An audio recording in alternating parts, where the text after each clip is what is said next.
It is another episode of the Juice on the Cuse Podcast. Wes Cheng alongside Jim Stick Schulte. Thanks so much for joining us on this Monday, March 23rd, 2026.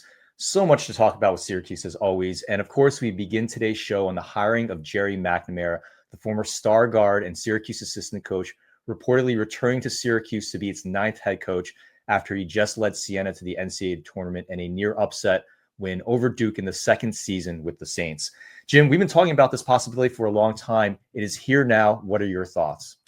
I think all things considered, I think going with McNamara was a good decision. I think he was one of the better candidates, perhaps not for his coaching experience because his experience as a head coach has been so limited, just a couple seasons. But I think his connections to Syracuse and his ability to help generate NIL, I think that's the off-court stuff is actually probably ahead of his on-court attributes at this time. As you mentioned, he did lead Siena to an NCAA berth this year and a near upset of Duke. I think the one thing we can definitely take away from their appearance in that Duke game is his ability to motivate his players.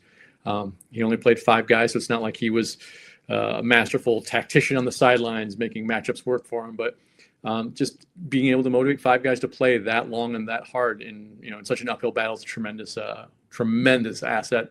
I think it plays well to like a little bit of the emotion we saw from him as a player when he was at SU. I do think that some people are giving a little too much weight to just the one game against Duke. Obviously, it's a small sample size. It's just one game.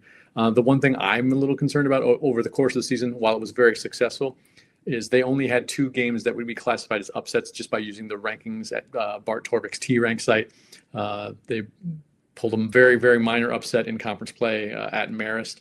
And then their biggest upset of the season was when they beat Merrimack for the MAC championship on a neutral court. They were 31 places behind Merrimack at the time that game started. So it's just a minor upset. Like I said, I think the off-court stuff is where he's at. I wouldn't really study what Siena did this year on the court as far as what we can look for him to play as far as styles on offense and defense. It's the college basketball is completely in flux now, as you alluded to with some guys, as you alluded to all previous conversations about guys about who they should and shouldn't keep. It's building a roster from scratch every year, and then I think the most important thing is to build a roster with an idea of a scheme that will work for those guys, and then implementing that scheme, and then perhaps the ability to change horses midstream if things aren't working out great. So, and he did build a nice roster at Siena for this year, obviously. Around 3 guys who were returnees from last year, but did a very nice job, obviously, to build a talented roster for that level of play to get to the NCAA tournament. Yeah, before I get to McNamara, I just wanted to talk about the coaching search itself that Syracuse just did, because we initially heard a lot of news about Brian Hodgson from USF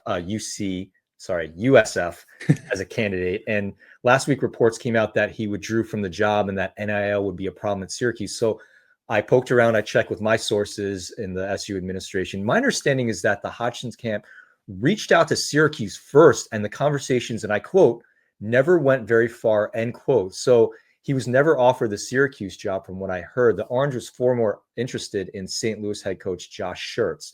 So that's an interesting point, because if you're the Hodgson camp and you're negotiating and actively negotiating with Providence, which is where he ultimately ended up, I don't understand why you would be taking out a potential suitor if you're trying to negotiate for a better contract. So that's just one aside that I wanted to get to before moving on to McNamara. So as it relates to Gerry McNamara, I think he's earned the right to take the job. You mentioned it. 3 years ago, Siena was a 4-win team. 2 years later, McNamara takes them to the NCAA tournament. He goes toe-to-toe with number 1 Duke, and 2 of his rotation players were actually out due to injury. So that's why he had to only play 5 players throughout the entire game. But it was the first time the Saints were in the NCAA tournament since 2010. So I believe he can coach. My understanding is he will have a solid amount of NIL backing him.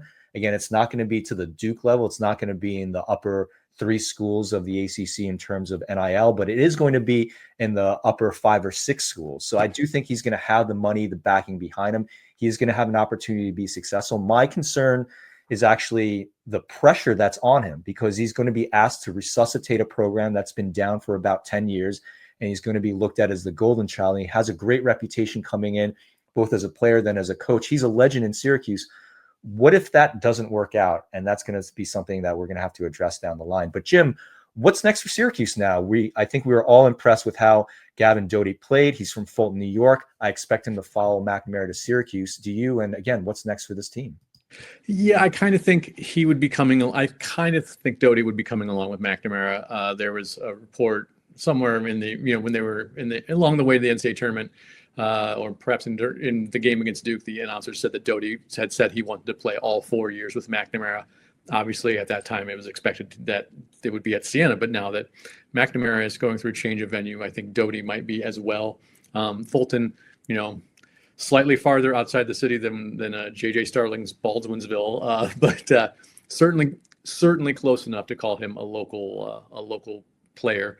So I think it would make sense. I don't know how well he would fit in at the ACC level. I think a lot of people look at the fact that he scored 21 points against Duke and think, oh, well, he can play in the ACC. It's, again, just similar to McNamara's coaching in that one game. It was just that one game. I mean, he was doing some nice work creating off the dribble, but he's not a great outside shooter, which is a problem in college basketball. As we see, the teams that pull upsets in the tournament are teams that hit threes, and higher seeded teams that struggle to shoot threes are the ones that get upset. And so he's about a 30-ish% three-point shooter on the season. So that's definitely a part of his game that would have to improve, especially if he was going to come here and have a sizable role on an incoming roster.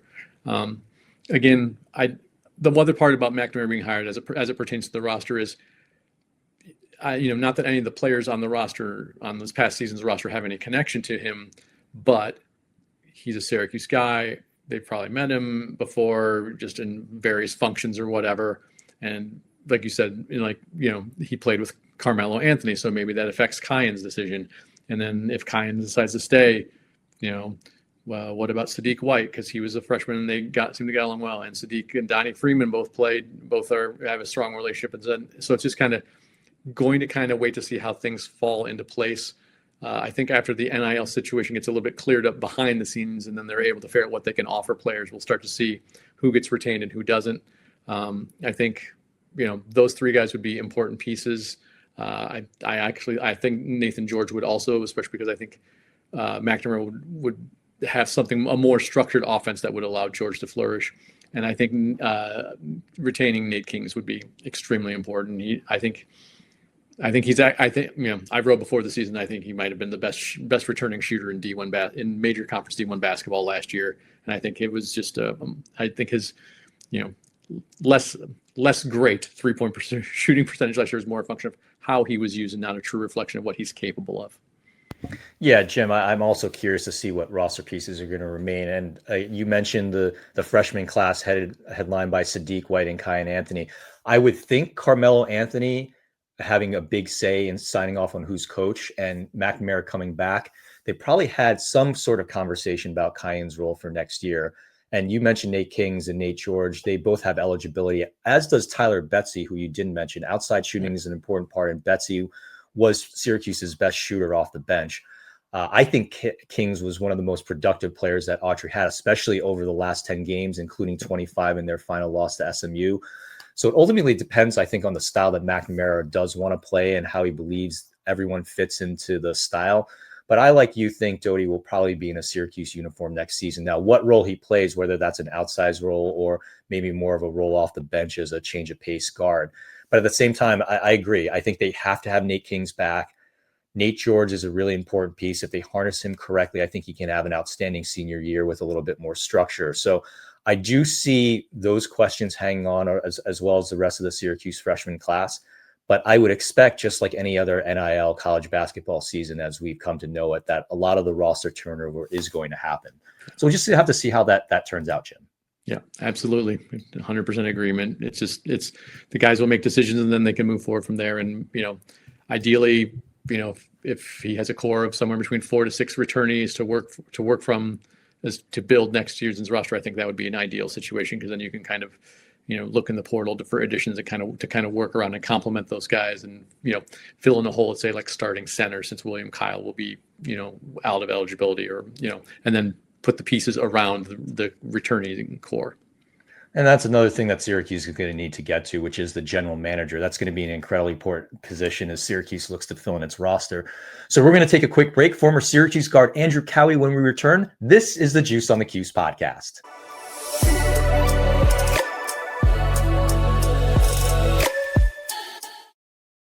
Back on the Juice on the Cuse podcast, Wes Chang here with you. We're thrilled to be joined by our great friend, the Juice Online senior college basketball analyst and 2003 national champion, Andrew Kouwe. Andrew, how are you today?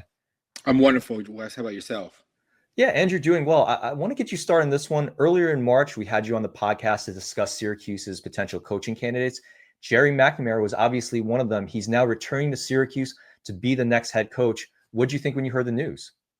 I mean, obviously super excited, right? I'm obviously biased as a teammate of his, and I think it's great. I know there was always talk, the last probably month or so, talking about, well, is it time for Syracuse to look outside the family and look outside coaches? And I was always like, we've only had one coach post Boeheim, that part of the family. Like it's not like we went on a five different coaches that were all part of the family, or that we were looking at coaches that were part of the family, but it was maybe a stretch. I think everything with Gerry, the kind of stars aligned, right? He had a great season with Siena, great 2 seasons, obviously an exceptional season this year. And then you see kind of the coaching masterpiece he did with Duke and the way the team played and executed his game plan. The stars aligned, and I'm, happy that Syracuse, really new AD and new chancellor, went forward with what it seemed like to be the perfect pick. So, Andrew, we've spoken about this before. You're on a text message chain with your former teammates and Gerry McNamara on that text message chain. You don't have to get into specifics, but I just wanted to see what the conversation was like when that news came out. It also, there was a big conversation at the end of the season, at the start of his tournament, going into the championship game. We're all, wishing him luck, against Merrimack in the finals. And he says, he's appreciative of that. Then he wins it. We're all super excited for him, going back and forth on text, the whole team, obviously minus Melo. Melo can't be on that text. He's big time. We understand that. But so congratulate him on that. And even with the Duke game, right? We saw that they almost pulled off an unbelievable win. And then I think when, considering it's not official, it hasn't really come out from Syracuse yet. Obviously, you see all the reports anytime you see Pete Thamel, and again, a Syracuse alum, and other, reputable reporters, reporting the news that it's imminent, it's happened, it's a done deal. Gerry can't respond in that kind of text chain yet, because there's just anything can happen, right? There are always last minute something happens, or anything that can go. So, there has been some conversations, some congratulations, but at the end of the day, it's still, considering it's not coming from Syracuse yet as an official, or there hasn't been an official introduction press conference, there's still a little bit of quietness, I would say. Yeah, that's fair. The ink hasn't dried yet, so we have to still kind of in a wait and see mode, even though, again, to your point, when Pete Thamel says something, it's pretty much the gospel. We're right at the 1 yard line. We just need we need the final, just the final signature. Maybe there's a few $100,000 that are being discussed. So I know that you were really supportive of Gerry. Again, we've had lots of conversations about this over time, when we last spoke on the podcast, when we text in previous podcasts. Grade this move knowing what you know about him and what he brings to the table as a coach. Well, no, it's interesting. When I played with Gerry, I never really looked at him as, is he going to be a coach, right? And I've told people this all the time, like, he was a gamer. Like, practice wasn't huge for him. Individual, when we would do 6 a.m. individual workouts in preseason, he didn't make all those, because to me, he put 110% out in the game, and the battery was empty in between games. And he was using that time to recharge, and that's just how he was. But now you see him as a coach, and even talking to him in press conferences, how he loves player development. He's really made a 180 in that. And I think when you do that, especially later in life for him, where he's really kind of been enthusiastic about that part of the game, you see why he's been successful as a coach. So, I think I look at it, to me, like, when you hire, this is probably the last, when you talk about Cuse family, in the coaching tree. I don't see much outside of, G might be the last one, kinda. So this is the opportunity to say, all right, we bring him, and he's successful, right? He's still 42, 43, right? You have a potential for a 20-year run, right? What would be the, if Gerry's super successful, what's the next step for him? I guess it would be like the NBA, if that was in his DNA, or, yes, another school can probably, a Texas or something, could offer him a stupid amount of money. But, in college, if he's super successful at Syracuse, you could see him you don't see him leaving or going to a bigger school or something like that. That could be a 20, you have a potential for a 20-year run if he's successful. So that's why I think the risk reward, is clearly on the reward side of taking him as a coach. And, you never know, but I think we're all super excited and hopeful that this is the right move. Sounds like you're grading this an A+ hire. It seems like, I think what it does also, it brings enthusiasm from the Syracuse base, where he's beloved. He coached there. I mean, he's just a beloved figure. So you're gonna get additional money coming in from NIL that's needed. Maybe other big time boosters who maybe have been quiet the last handful of years come back, to help out on that. At the end of the day, right? It is. NIL plays a massive part, right? I think Syracuse will always have a decent amount of money on the NIL side, and it comes to then using that money, just like a professional football team, player evaluation, and using it the right way, right? I think when I look at Adrian and the team, like some of the people they brought over, they've gotten some big time recruits. You look at it from before they start playing, you're like, oh, I like it. Even watching them play, the talent was there. It just never really gelled to just work on a consistent basis. But that's what Gerry's kind of biggest challenge will be, is making the money used right, in terms of the right players that fit the system he wants to run. Yeah, Andrew, I want to get you out of here on this one. You've had a chance to watch Siena play Duke in the NCAA tournament. You probably watch a few other Siena games. If I had to guess, Gavin Doty is going to be in a Syracuse uniform next year. What did you think of his game when you watched him? Yeah, I think it makes a lot of sense. He's got that kind of Syracuse player, that mentality, that GMAC mentality as well. So I think, again, it's a puzzle, right? If that's a player that Gerry and the coaching staff feel very strongly about, can compete in, again, not, that's one game against Duke, right? Try playing 10 games against, top ACC conference, where they're scouting him, they know him every single day, they know his tendencies. You go from Duke to North Carolina, then to Clemson, and then you're playing a non-conference game. It's not that easy.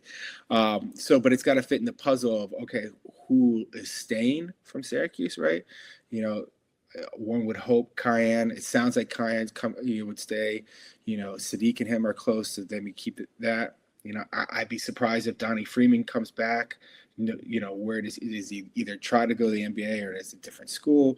So it's all about fitting in the puzzle of where certain recruits are coming in, certain players are staying, and then how does certain players that he wants to really target in the transfer portal. So, it's such a unique and weird time in college basketball. I was lucky to have lunch a couple days ago with the going out AD John Wildhack, who's here in Tampa for the NCAA tournament, and we were talking about how will there ever be 1,000-point scorer again at Syracuse, or either any major college basketball that did it there, right? You're gonna have 1,000-point scorer, but he might have done it at 3 different schools. And, it's from my perspective, it's difficult. It's sad, right? You look at some players like not just the Hakeem Warwicks and the GMACs, but think of Syracuse history with Trevor Cooney and Andy Routledge.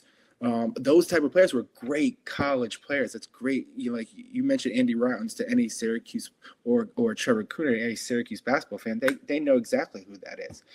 And I don't know if we're gonna have that these days. And that's the difficult part. But maybe with Gerry's mentality and his love for Syracuse, there's a better chance you're gonna get players that maybe a junior, goes 3 years at Syracuse and then eventually goes to league. That's the hope. Andrew, thanks for your time again. Former Syracuse guard Andrew Kouwe reacting to the news of the head coaching change at Syracuse with his former teammate Gerry McNamara joining. Andrew, thanks for the time. We'll catch up with you soon. Awesome to talk to you, Wes.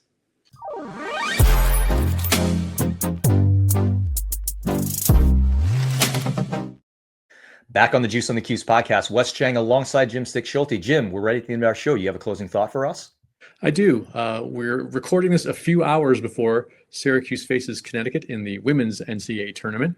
And I just want to take a moment to talk about Felicia Leggett-Jack, the head coach, the less maligned head coach of a Syracuse basketball program, we'll say.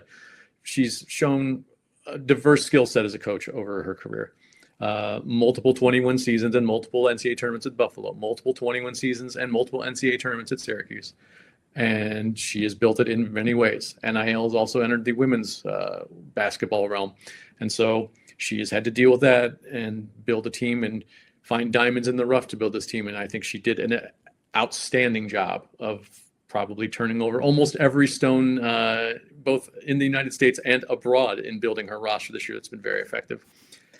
She has been very noteworthy in her constant pleas for help and support for our program.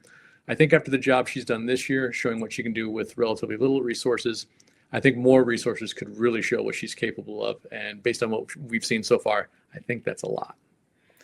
Yeah, it's really a situation where Syracuse alum has come in and really driven that program into a great spot. You saw it didn't really work out with Adrian Autry, but it certainly worked out with Gary Gait, and it certainly worked out with Felicia Leggett-Jack. So we'll just have to see how they do tonight. Best of luck to the women's program as they face overall number 1 seed Connecticut. And Jim, wanted to close the show on a little football. We got to see a couple sessions of spring practice over the weekend. 2 things I wanted to point out. One is that quarterback Steve Angeli participating in throwing drills. He said that his recovery is moving along as planned. The second is that Calvin Russell was a 5-star recruit for a reason. He looks like someone who's going to come in, play, make an impact right away. Obviously, hope always springs eternal in the spring, but I do think that there's reason to feel a little bit of optimism about the football team as they look to recover from a 3-9 season. Yeah, two important parts you highlighted right there. But I think despite the influx of talent from Russell, I think Angeli just being on schedule and not having any setbacks at this point, I think is very important.